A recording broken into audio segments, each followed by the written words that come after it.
Indian market ഒരു mixed success ആണ് അവകാശപ്പെടാൻ സാധിക്കുകയുള്ളൂ കാരണം they had good vehicles which are really successful അതുപോലെ തന്നെ അത്ര വലിയ സക്സസ് അല്ലാത്ത വാഹനവും ഇന്ത്യൻ മാർക്കറ്റിൽ അവരുടെ ലൈനപ്പിൽ ഉണ്ടായിരുന്നു. But what they are trying to do is to get into that ഒരു നോർമൽ അല്ലെങ്കിൽ ഒരു പോപ്പുലർ മാർക്കറ്റിലേക്ക് ഏറ്റവും കൂടുതൽ റൈവൽസും അല്ലെങ്കിൽ ഏറ്റവും കൂടുതൽ വാഹനങ്ങളുള്ള ഒരു സെഗ്മെൻറ്റിലേക്ക് കയറാനായിട്ടാണ് ഇപ്പോൾ റെനോ ശ്രമിക്കുന്നത് with this new Captur. But definitely I will still say that okay they have not come to that level of ഇന്ത്യയിലെയും അതുപോലെ ജാപ്പനീസ് മോഡൽസ് കൊറിയൻ മോഡൽസ് ആയ വാഹനങ്ങൾ അല്ലെങ്കിൽ റൈവൽസുമായിട്ട് ഇപ്പോഴും I don't think they have come to that level. But I'm sure they are trying to get into that our segment level with this new Captur. That is what we are going to see now.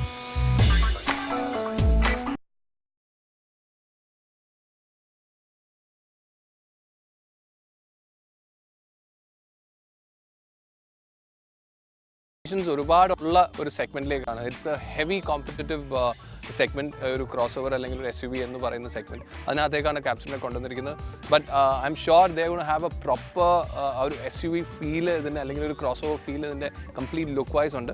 Confusing factor ഇതാണ്, യൂറോപ്പിൽ ഇറക്കിയിരിക്കുന്ന model, യൂറോപ്പിലും ഈ capture എന്ന് പറയുന്ന Renault capture ഉണ്ട്, ആ ഒരു same മോഡലാണോ എന്നുള്ളൊരു കൺഫ്യൂഷൻ ഒരുപാട് പേർക്ക് ഉണ്ട്. പക്ഷേ let me tell you this, look wise yes it look similar, പക്ഷേ ഇതിൻ്റെ പ്ലാറ്റ്ഫോം വന്നിരിക്കുന്ന യൂറോപ്പിലെ വാഹനങ്ങൾ ക്യാപ്ചറിലുള്ള പ്ലാറ്റ്ഫോമിലല്ല ഇന്ത്യൻ മാർക്കറ്റിൽ വന്നിരിക്കുന്നത്. ഇന്ത്യൻ മാർക്കറ്റിൽ യൂസ് ചെയ്തിരിക്കുന്ന platform the same platform as ഡസ്റ്ററിൻ്റെ സെയിം പ്ലാറ്റ്ഫോമിലാണ് പുതിയ റെനോ ക്യാപ്ചറും ഇറങ്ങിയിരിക്കുന്നത്.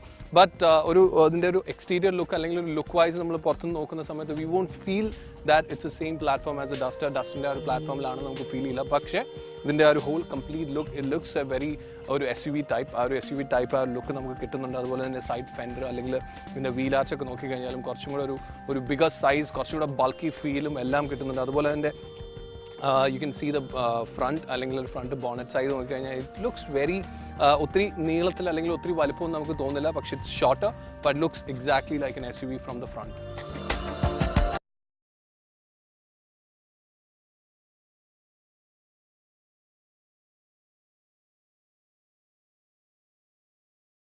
പ്ലാറ്റ്ഫോമിൽ വരുന്ന ക്യാപ്ചർ ഇന്ത്യൻ മാർക്കറ്റിന് വേണ്ടി മാത്രമല്ല ഇറക്കുന്നത്, പുറത്തേക്ക് എക്സ്പോർട്ട് ചെയ്യാനും എല്ലാം വേണ്ടിയാണ് ഇപ്പോൾ ഉണ്ടാക്കുന്നത്. റഷ്യയിലേക്ക് ഓൾറെഡി എക്സ്പോർട്ട് ചെയ്ത് തുടങ്ങിയതാണ് ഈ ക്യാപ്ചർ എന്ന വാഹനം. But for them the name is not Captur, it's K ആണ്, CQRM K ആണ് അവിടെ വരുന്നത്, ഇറ്റ്സ് Captur.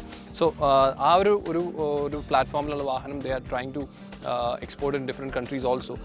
പക്ഷേ ഇതിൻ്റെ ഓവറോൾ ലുക്ക് വൈസ് നോക്കിക്കഴിഞ്ഞാൽ it's exactly looks like an SUV. ഇതിൻ്റെ ആ ഒരു ബോണറ്റിൻ്റെ ആ ഒരു റൗണ്ട് ഫിഗേർഡ് അല്ലെങ്കിൽ ഷോർട്ട് ബോണറ്റ്, അതുപോലെ ലൈൻസ് ആണെങ്കിലും ഒരുപാട് അനാവശ്യമായിട്ടുള്ള ലൈൻസ് ഒന്നും കൊടുത്തിട്ടില്ല. സോ ആ ഒത്തിരി ഒരു കൺഫ്യൂസിങ് ആക്കാത്ത രീതിയിലുള്ള ലൈൻസും അതുപോലെ ബൾജിങ്ങും എല്ലാം ഉള്ളതുകൊണ്ട് തന്നെ ആയിരിക്കാം it has a very SUV credentials. എൻ്റെ ടയർ നമുക്ക് സൈഡിൽ പ്രൊഫൈൽ പറയുമ്പോൾ തന്നെ എൻ്റെ ടയർ ആണെങ്കിൽ നമുക്കറിയാം it's a little more wider tyre, 17 inch വീലാണ് ഇതിനകത്ത് വരുന്നത്. അതുപോലെ തന്നെ എൻ്റെ ഫ്രണ്ടിൽ LED ഹെഡ്ലൈറ്റ് വരുന്നുണ്ട്. അതുപോലെ ഇറ്റ്സ് റെനോയുടെ ആ ഒരു ബാജിങ് ആണെങ്കിലും centre it's very prominent in the centre. Then അതുപോലെ തന്നെ ഇതിൻ്റെ ഫോഗ് ലൈറ്റും അതുപോലെ DRLും എല്ലാം LED തന്നെയാണ്. You can see the C shape fog lamp and the DRLs in the front. So overall അതിൻ്റെ ലുക്ക് വെച്ച് നോക്കുമ്പോൾ ഒരു SUV ഫീൽ തന്നെയുണ്ട്. അതുപോലെ തന്നെ ബമ്പർ ആണെങ്കിൽ ഇറ്റ്സ് വെരി ബൾക്കി, ഒരു വലിയ രീതിയിലുള്ള ഒരു ബമ്പറും കൊടുത്തിട്ടുണ്ട്. So overall look of the front is exactly like an SUV. ആ ഒരു SUV ക്രെഡൻഷ്യൽസ് ഇതിൻ്റെ ഫ്രണ്ട് നോക്കുമ്പോൾ ഡെഫിനറ്റ് ആയിട്ടുണ്ട്.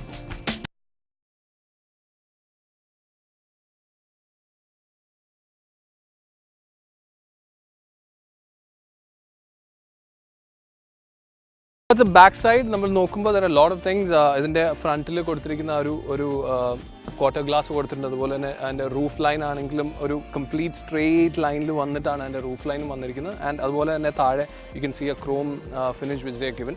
സോ ഓവറോൾ നമ്മൾ നോക്കുമ്പോൾ side profile has a lot of credits of the SUV. ആ ഒരു SUV ക്രോസ് ഓവറിൻ്റെ ഒരു ഫീല് സൈഡ് പ്രൊഫൈലിൽ നന്നായിട്ടുണ്ട്. I am really happy with the design of the side profile of this new Renault Captur.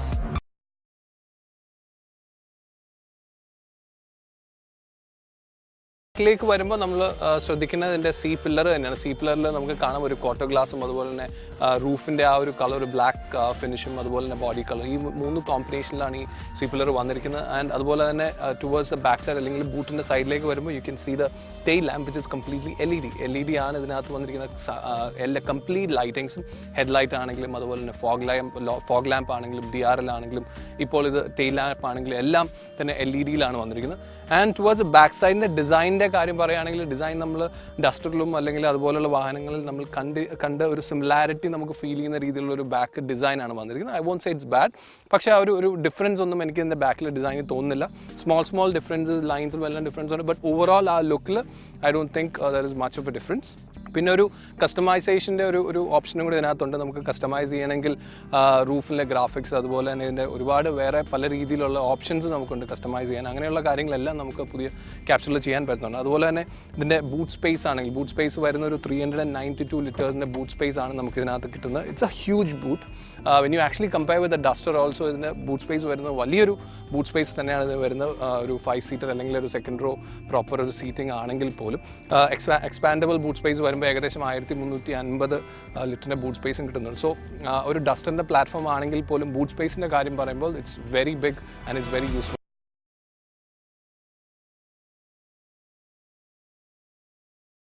കാര്യത്തിൽ പുതിയ ക്യാപ്ചറിൽ ഐ എം കംപ്ലീറ്റ്ലി ഹാപ്പി. ഒരുപാട് നല്ല കാര്യങ്ങൾ അല്ലെങ്കിൽ ഒരുപാട് ഗുഡ് ഫീച്ചേഴ്സ് ദെയർ. അതുപോലെ തന്നെ ഡിസൈൻ വൈസ് ആണെങ്കിൽ ഐ എം ടോട്ടലി ഹാപ്പി. പക്ഷേ ഇൻറ്റീരിയറിലേക്ക് വന്നപ്പോൾ ഐ ഫീൽ എന്തൊക്കെയോ മിസ്സായിട്ടുണ്ട് എന്നുള്ളൊരു ഫീൽ നമ്മൾ കംപ്ലീറ്റ് ആയിട്ട് നമുക്ക് ഫീൽ ചെയ്യുന്നുണ്ട്. പക്ഷേ ദ ന്യൂ ഡിസൈൻ ഒരു ഫ്രഷ് ഫീലാണ് പുതിയ ഡാഷ്ബോർഡിൻ്റെ ഡിസൈനിൽ. അതുപോലെ തന്നെ പുതിയ ഇൻസ്ട്രുമെൻറ്റ് പാനൽ, ഒരു ബട്ടർഫ്ലൈ ഫീലുള്ളൊരു ഇൻസ്ട്രുമെൻറ്റ് പാനൽ. അതുപോലെ തന്നെ അതിൻ്റെ സെൻറ്ററിൽ തന്നെ വന്നിരിക്കുന്ന സ്പീഡോമീറ്റർ, ഡിജിറ്റൽ സ്പീഡോമീറ്റർ ആണ് നൽകിയിരിക്കുന്നത്. അതുപോലെ തന്നെ tachometer is on one side and the fuel gauge is on the other side. So design of that പുതിയ ഇൻസ്ട്രുമെൻറ്റ് പാനലും നല്ലതാണ്. എ ബിറ്റ് സ്മോൾ, ചെറിയൊരു സൈസിലൊരു കുറവ് വന്നിട്ടുണ്ട്. പക്ഷേ ഇറ്റ്സ് വെരി ക്ലിയർ, നമുക്ക് കാണാൻ പറ്റുന്ന രീതിയിൽ തന്നെയാണ്. പക്ഷേ ഒരു പുതിയ ഡിസൈനിലാണ് വന്നിരിക്കുന്നത്. ഞാൻ നേരത്തെ പറഞ്ഞ പോലെ അതിൻ്റെ ഒരു കംപ്ലീറ്റ് ഫ്രണ്ടിലെ console is in A new design. ആ ഒരു റാപ്പ് അറൗണ്ട് ഡിസൈനിലാണ് വന്നിരിക്കുന്നത്. കോമ്പിനേഷൻ ഓഫ് എനിക്ക് അതിൻ്റെ കളർ ഒരു ബേജ് അല്ലെങ്കിൽ ഒരു whitish colour plus the black, ആ ഒരു കോമ്പിനേഷനിലാണ് വന്നിരിക്കുന്നത്. അതുപോലെ തന്നെ സെൻറ്റർ കൺസോളിൽ തന്നെ മ്യൂസിക് സിസ്റ്റത്തിൻ്റെ ആ ഒരു ഇൻഫർടൈൻമെൻറ്റ് സിസ്റ്റത്തിൻ്റെ ചുറ്റും ഒരു കോപ്പർ ഫിനിഷിലുള്ള ഒരു കളർ കോമ്പിനേഷനും നൽകിയിട്ടുണ്ട്. പുതിയ ഡിസൈനിലാണ് വന്നിരിക്കുന്നത്. എയർ കണ്ടീഷനിങ്ങിൻ്റെ കൺട്രോൾസ് എല്ലാം വന്നിരിക്കുന്ന പുതിയ design. That is also nice. ആ ഒരു ഡിസൈൻ വൈസ് നല്ലതാണ്. പുതിയ ഒരു 7-inch സ്ക്രീൻ ഇൻഫർടൈൻമെൻറ്റ് സിസ്റ്റമാണ് വന്നിരിക്കുന്നത്. പക്ഷേ പുതിയ ജനറേഷൻ ഇൻഫർടൈൻമെൻറ്റ് സിസ്റ്റത്തിൽ നമ്മൾ കാണുന്ന രീതിയിലുള്ളൊരു ആപ്പിൾ കാർപ്ലേയോ അല്ലെങ്കിൽ ആൻഡ്രോയിഡ് ഓട്ടോ പ്ലേ ഒന്നും ഇതിനകത്ത് വരുന്നില്ല എന്നുള്ളതാണ് ഒരു സങ്കടകരമായ കാര്യം. Because we will be expecting such A thing. It's A 7-inch touch screen infotainment system തന്നെയാണ്. ഇതിനകത്ത് ആകെ വരുന്നത് ഒരു USB കണക്ടിവിറ്റിയും അതുപോലെ തന്നെ ഒരു ഓക്സ് പിൻ മോഡുമാണ് വന്നിരിക്കുന്നത്. സോ ദാറ്റ് ഇസ് ലിറ്റിൽ ഒരു പഴയ ഒരു ഓൾഡ് സ്കൂൾ ടൈപ്പ് ആണോ എന്നുള്ളൊരു സംശയമുണ്ട്. But rest everything looks nice. ആ ഒരു കോപ്പർ ലൈനിങ് കൂടി വന്നപ്പോൾ ഇറ്റ് ലുക്സ് നൈസ്. പക്ഷേ അതിനകത്ത് ചെറിയൊരു പ്രോബ്ലം വരും. നമ്മൾ USB കണക്ട് ചെയ്യുന്ന സമയത്തോ അല്ലെങ്കിൽ ഓക്സ് കണക്ട് ചെയ്യുന്ന സമയത്ത് ആ wire it will come towards the centre of the screen. ആ സ്ക്രീനിനെ കവർ ചെയ്യുന്ന രീതിയിലായിരിക്കും ആ വയർ വരുന്നത്. Because the slot is on top of the screen. അതാണ് അതിൻ്റെ ചെറിയൊരു പ്രോബ്ലം വരുന്നത്. പക്ഷേ ഇതിനകത്ത് ഇൻബിൽഡ് ആയിട്ട് വന്നിരിക്കുന്ന നാവിഗേഷൻ അങ്ങനെയുള്ള കാര്യങ്ങളെല്ലാം ഉള്ളതുകൊണ്ട് it serves A lot of purpose. പിന്നെ അതിൻ്റെ താഴോട്ട് വരുമ്പം you can see A huge ഒരു യൂട്ടിലിറ്റി സ്പേസ് ഇവിടെ ഉണ്ട്. അതുപോലെ തന്നെ start stop button is given. അതിൻ്റെ 6-speed മാനുവൽ ഗിയർ ബോക്സ് ആയതുകൊണ്ട് 6-speed gear thing. And another ഒരു അൺകംഫർട്ടബിൾ കാര്യം വരുന്നതിൻ്റെ ഹാൻഡ് റെസ്റ്റ് ആണ്. Hand rest is fixed. അതിൻ്റെ ഡിസൈൻ ആണെങ്കിലും ഫിക്സ്ഡ് ആയതുകൊണ്ട് തന്നെ ഹാൻഡ് ബ്രേക്ക് ഒക്കെ വലിക്കാനായിട്ട് ഒരു ചെറിയൊരു ബുദ്ധിമുട്ടുണ്ട്. ബട്ട് നമ്മൾ സ്പേസ് വൈസ് നോക്കുകയാണെങ്കിൽ there are lot of space, utility spaces.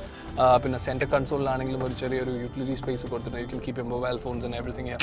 So space wise they are given a lot of importance. പക്ഷേ ഞാൻ പറയുന്ന പോലെ തന്നെ പ്ലാസ്റ്റിക്കിൻ്റെ ഒരു ക്വാളിറ്റിയിൽ they should have improved a bit. സീറ്റിൻ്റെ കാര്യം പറഞ്ഞാൽ സീറ്റ് നല്ല ഹൈറ്റിലാണ് ഇരിക്കുന്നത്. റൈറ്റ് സൈഡിലെ സീറ്റ് അല്ലെങ്കിൽ ഡ്രൈവർ സീറ്റ് മാത്രമാണ് നമുക്ക് ഹൈറ്റ് അഡ്ജസ്റ്റ് ചെയ്യാൻ പറ്റുന്നത്. On the left side passenger സീറ്റിലെ ഫ്രണ്ടിൽ ഹൈറ്റ് ഇസ് ഫിക്സ്ഡ്. ആ ഒരു നല്ല ഹൈറ്റ് തന്നെയാണ് ഇരിക്കുന്നത്. പക്ഷേ ആ ഒരു ഫിക്സ്ഡ് പൊസിഷനിലാണ് ഇരിക്കും. ഒരു 6 feet ടോൾ ആയിട്ടുള്ള ഒരാൾക്ക് കുറച്ചൊരു ബുദ്ധിമുട്ട് നമുക്ക് ഫീൽ ചെയ്യും. Because you are sitting on really ഒരു നല്ലൊരു ഹൈറ്റ് തന്നെയാണ്. You can see the road properly, you can see the whole console properly. ആ ഒരു ഹൈറ്റ് നമുക്ക് കുറയ്ക്കാൻ സാധിക്കില്ല പാസഞ്ചർ സീറ്റിൽ. പക്ഷേ ഡെഫിനറ്റ്ലി ഇതിൻ്റെ ഡ്രൈവർ സീറ്റിൽ you can adjust the seat a bit. ക്യാപ്ചറിൻ്റെ ബാക്ക് സീറ്റിലാണ് ഞാനിപ്പോൾ ഇരിക്കുന്നത്. ബാക്ക് സീറ്റിലെ സ്പേസിൻ്റെ കാര്യത്തിൽ there is no question. Good spacious car. കാരണം ഓവറോൾ ലെങ്ത് വരുന്നതിന് 4329 mm ഓവറോൾ ലെങ്ത് ഈ വാഹനത്തിലുണ്ട്. അതിൻ്റെ ലെങ്ത്തിൽ കുറേയൊക്കെ എഫക്ട് ചെയ്തിരിക്കുന്നത് അതിൻ്റെ ഫ്രണ്ടിൽ ദർ ഇസ് ഇനഫ് സ്പേസ്. അതുപോലെ തന്നെ സെക്കൻഡ് റോയിലും there is enough and more space. Actually leg space നന്നായിട്ടുണ്ട്. അതുപോലെ തന്നെ ബൂട്ട് സ്പേസ് ആണെങ്കിൽ ഞാൻ നേരത്തെ പറഞ്ഞു 392 ബൂട്ട് സ്പേസും കൊടുത്തിട്ടുണ്ട്. എക്സ്പാൻഡബിൾ ബൂട്ട് സ്പേസ് 1350 വരും. പക്ഷേ അതിൻ്റെ ബൂട്ട്സ് നോർമൽ ഈ ഒരു പൊസിഷനിൽ സെക്കൻഡ് റോയിൽ ആരെങ്കിലും ഇരിക്കുമ്പോഴാണെങ്കിലും ബൂട്ട് സ്പേസ് വരുന്ന ഏകദേശം 392 ലിറ്ററിൻ്റെ ബൂട്ട് സ്പേസ് വരും. So overall space wise there is no question, there is enough and more space. Leg space ആണെങ്കിലും നിങ്ങൾക്ക് കാണാം. പക്ഷേ അതിൻ്റെ തൈ സപ്പോർട്ട് കുറച്ചും കൂടെ ആവാമായിരുന്നു എനിക്കൊരു ഫീൽ ഉണ്ട്. അതുപോലെ തന്നെ ചെറിയ പ്രോബ്ലം ദ ഡോറിൻ്റെ ആ ഒരു ഹൈറ്റും ഇറ്റ് കമ്മിങ് ഓൾമോസ്റ്റ് ആ ഒരു ഷോൾഡർ ലെവൽ അതിൻ്റെ പ്ലാസ്റ്റിക് ഹൈറ്റും അല്ലെങ്കിൽ അതിൻ്റെ ഡോർ ഹൈറ്റ് വരുന്നുണ്ട്, ഗ്ലാസ് ഏരിയ അവിടം വരെ വരുന്നുണ്ട്. സോ ആ ഒരു പ്രോബ്ലം നമുക്ക് വരുന്നുണ്ട്. But overall I don't think it's a big issue. Good space to travel. അതിൻ്റെ സെക്കൻഡ് റോ ഒട്ടും മോശമില്ലാത്ത രീതിയിൽ തന്നെയാണ് അതിൻ്റെ കംപ്ലീറ്റ് ഡിസൈൻ വന്നിരിക്കുന്നത്. അതുപോലെ തന്നെ AC വെൻറ്റും കൊടുത്തിട്ടുണ്ട് ബാക്കിൽ. So if it's a hot day definitely it's gone to help you. അതുപോലെ ഒരു ഹാൻഡ് റെസ്റ്റും കപ്പ് ഹോൾഡറും കൊടുത്തിട്ടുണ്ട്. ഹാൻഡ് റെസ്റ്റ് ഫോൾഡ് ചെയ്ത് കഴിഞ്ഞാൽ I think 3 people can sit and travel also in this. So back seat, the second row, I'm really happy to travel.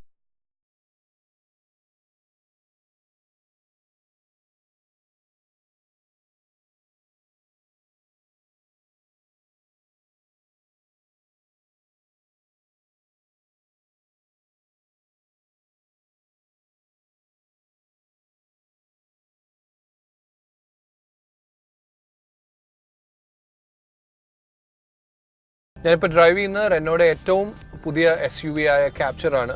Capture തരുന്ന engine അല്ലെങ്കിൽ capture offer ചെയ്യുന്ന engine എന്ന് പറയുന്നത് 2 engine ഓപ്ഷനാണ്. ഒരു പെട്രോൾ എഞ്ചിൻ അതുപോലെ തന്നെ ഒരു ഡീസൽ എഞ്ചിൻ. പെട്രോൾ എഞ്ചിൻ വരുന്നത് ഒരു H4K 1.5 ലിറ്റർ H4K പെട്രോൾ എഞ്ചിനാണ് വരുന്നത് വിത്ത് 5 സ്പീഡ് മാനുവൽ ഗിയർ ബോക്സ്. അതുപോലെ തന്നെ ഡീസൽ എഞ്ചിൻ വരുന്ന ഒരു K9K 1.5 ലിറ്റർ K9K ഡീസൽ മോട്ടറാണ് ഇതിനകത്ത് വരുന്നത് വിത്ത് 6 സ്പീഡ് മാനുവൽ ഗിയർ ബോക്സ്. ഇത് രണ്ടും നേരത്തെ ഉണ്ടായിരുന്ന റെനോ വാഹനങ്ങളിൽ ഉണ്ടായിരുന്നതാണ്, ടെസ്റ്റഡ് ആണ്, ട്രൈഡ് ആണ്. It's pretty decent gear box ആണ് ഇത് രണ്ടും.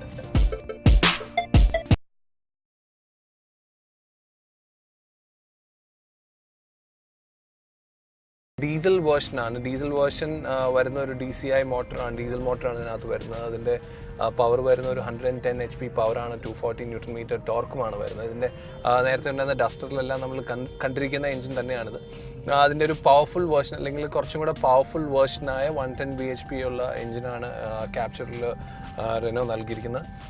എടുത്തു പറയേണ്ട ഒരു കാര്യം, ഇത് കുറച്ചും കൂടെ ഒരു റിഫൈൻഡ് ആയിട്ടുള്ള ഒരു എഞ്ചിനായിട്ടാണ് എനിക്ക് ഫീൽ ചെയ്യുന്നത്. നമ്മൾ ഡസ്റ്ററിൽ കണ്ടിരിക്കുന്ന സെയിം എഞ്ചിനാണെങ്കിൽ പോലും it feels little more refined. കുറച്ചും കൂടെ even the engine noise is little more reduced. അപ്പം ഓവറോൾ നോക്കുകയാണെങ്കിൽ this engine is little more better than the old same engine ആണെങ്കിൽ പോലും it looks or it feels little more better.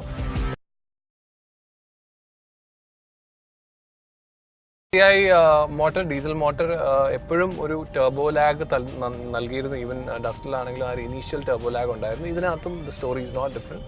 ആ ഒരു initial turbo lag ഉണ്ട്. പക്ഷേ the difference is ആ ഒരു ഇനീഷ്യൽ ഇത് കഴിഞ്ഞ് കഴിഞ്ഞാൽ ദ പവർ ഇസ് റിയലി ആ ഒരു പവർഫുൾ എഞ്ചിനാണെന്നുള്ളത് നമുക്ക് ഫീൽ ചെയ്യുന്നുണ്ട്. U can actually feel the power when you actually drive on and it goes on. ആ ഒരു സ്മൂത്തിലും ആ ഒരു പവറിലും നമുക്ക് ഏകദേശം ഒരു 4700-4800 RPM വരെ you can actually move very smooth and you can actually feel the power also. So ആ ഒരു RPM ലിമിറ്റ് വരെ the car is not getting strained. അങ്ങനെ ഒരു സ്ട്രെയിനോ അല്ലെങ്കിൽ ഒരു സ്ട്രെസ്സോ ഒന്നും നമുക്ക് എഞ്ചിനിൽ നിന്ന് ഫീൽ ചെയ്യുന്നില്ല. And after that initial lag the power actually you can feel also. The delivery is superb. 110 bhp ഉള്ള പവറുള്ള എഞ്ചിനാണെന്ന് ഞാൻ പറഞ്ഞു. അതിൻ്റെ ആ ഒരു പവർ ഫീലും ആ കംപ്ലീറ്റ് പവറും നമുക്ക് ശരിക്കും ഡ്രൈവ് ചെയ്യുന്ന സമയത്ത് ഫീൽ ചെയ്യുന്നുണ്ട്. പക്ഷേ the fun to drive factor ഇതിൻ്റെ ആ ഒരു ഡ്രൈവ് സമയത്ത് ഉണ്ട് എന്ന് ഞാൻ സൂചിപ്പിച്ചു. കാരണം ഒരു ഇനീഷ്യൽ ലാഗ് കഴിഞ്ഞാൽ that power is feeling when you drive it. പക്ഷേ ഏതോ some point of time you feel that ഒരു കുറച്ചൊരു 20 to 30 bhp പവറും കൂടെ ഉണ്ടായിരുന്നെങ്കിൽ it have been much more easier or ഒരു ഫൺ ടു ഡ്രൈവ് ഫാക്ടർ കുറച്ചും കൂടെ ഉണ്ടായിരുന്നതെന്നൊരു ഫീൽ വരും. പക്ഷേ ഞാൻ പറഞ്ഞതിൻ്റെ കാര്യം എന്താ വെച്ചാൽ 20 to 30 എന്ന് പറയാൻ കാര്യം ആ 110 bhp ഉള്ളത് നമുക്ക് കംപ്ലീറ്റ് ആയിട്ട് ഫീൽ ചെയ്യുന്നുണ്ട്. സോ ആ ഒരു കുറച്ചും കൂടെ ഒരു പവർ ഉണ്ടായിരുന്നെങ്കിൽ you would have felt little more better when you drive. ആ ഒരു കുറച്ചും കൂടെ ഒരു ഫൺ ഫാക്ടർ അതിനകത്ത് വന്നേനെ എന്നുള്ളൊരു ഫീൽ നമുക്ക് കിട്ടുന്നുണ്ട്. The car is never under powered. ആ ഒരു അണ്ടർ പവർ ഫീൽ ഇല്ല. അതുപോലെ തന്നെ ഇതിൻ്റെ ഒരു ഹൈ സ്പീഡിൽ അല്ലെങ്കിൽ നമ്മളൊരു ടേണിൻ്റെയൊക്കെ എടുത്ത സമയത്തോ അല്ലെങ്കിൽ ഹൈ സ്പീഡിലോ അല്ലെങ്കിൽ ഒരു ഹൈവേ ക്രൂസിൻ്റെ സമയത്തോ എല്ലാം യു ഫീൽ വെരി സ്റ്റെബിലിറ്റി ഒത്തിരി അല്ലെങ്കിൽ ഒരു വളരെ നല്ലൊരു സ്റ്റേബിൾ ആണെന്നുള്ളൊരു ഫീൽ നമുക്ക് വരും. So even if you are going highway നല്ലൊരു സ്പീഡിൽ പോവുകയാണെങ്കിലും കാർ ഫീൽസ് വെരി സ്റ്റേബിൾ. ആ ഒരു കോൺഫിഡൻസ് നമ്മൾ ഡ്രൈവ് ചെയ്യുന്ന സമയത്ത് ഈ വാഹനം നൽകുന്നത് because the weight, because the width, ടയറിൻ്റെ വലിപ്പം കൊണ്ടായിരിക്കാം. എന്തുകൊണ്ടാണെങ്കിലും the car looks or car feels very stable when you actually going on a high speed or a highway cruising time.